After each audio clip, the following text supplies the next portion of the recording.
যতগুলো পীর রয়েছে, কবর থেকে পীরগুলো মানুষের উপকার করতে পারে, এটা বিশ্বাস কে কে করেন? হাত তুলুন তো। পৃথিবীতে কিছু কি মানুষ আছে যারা বিশ্বাস করে যে কবর থেকে কিছু উপকার করে? করে? আছে। আচ্ছা, পৃথিবীতে যতগুলো পীর রয়েছে, জীবিত পীর আর যতগুলো মৃত পীর, সমস্ত পীরগুলোকে একটা দাঁড়িপাল্লাতে চাপান, আর একদিকে নবী মুহাম্মদ সাল্লাল্লাহু আলাইহি সাল্লামকে চাপান। এবার আপনি পাল্লাটা চেনে বলেন, জ্ঞানে, বুদ্ধিতে, সম্মানে কোন পাল্লাটা ভারী? মুহাম্মদ সাল্লাল্লাহু আলাইহি সাল্লামেরটা।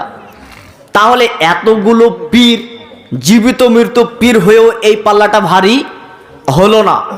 এবার চলুন আপনাকে আমি বলি, হাসান হুসাইন, রাসূল সাল্লাল্লাহু আলাইহি সাল্লাম বলেন এই হাসান হুসাইন হচ্ছে জান্নাতের সর্দার হবে। আল্লাহর নবী মৃত্যুর পরে প্রায় 50 বছর পরে হুসাইন রাদিয়াল্লাহু তাআলা আনহুকে ইয়াজিদের দলেরা মেরে ফেলে দিলেন, শহীদ করে দিলেন কারবালার মাঠে।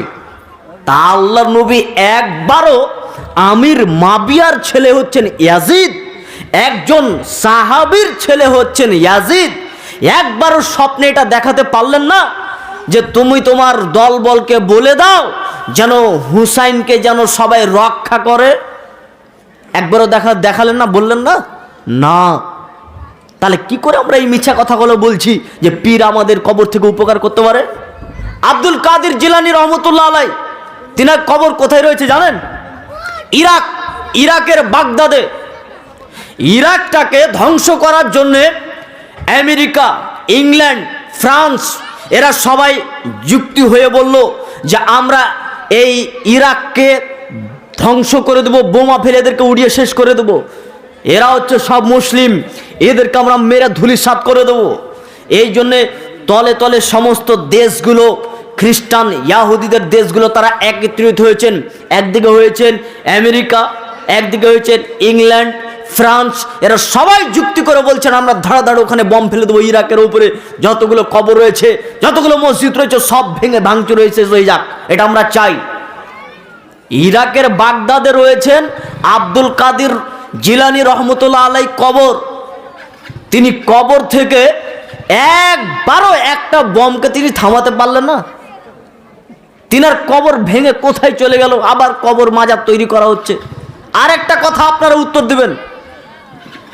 আচ্ছা, হুসাইন রাদিয়াল্লাহু তাআলা আনহুর কবর ইরাকে।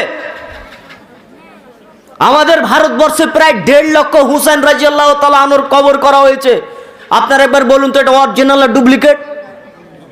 সবাই জানে যে এটা ডুপ্লিকেট। তাহলে কি করে আমরা এই কবরের কাছে গিয়ে আমরা চাই?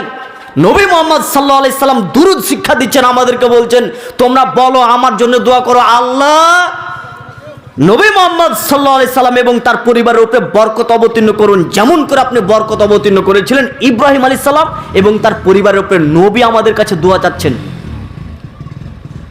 সব সময় চাইতে হবে আল্লাহর কাছে।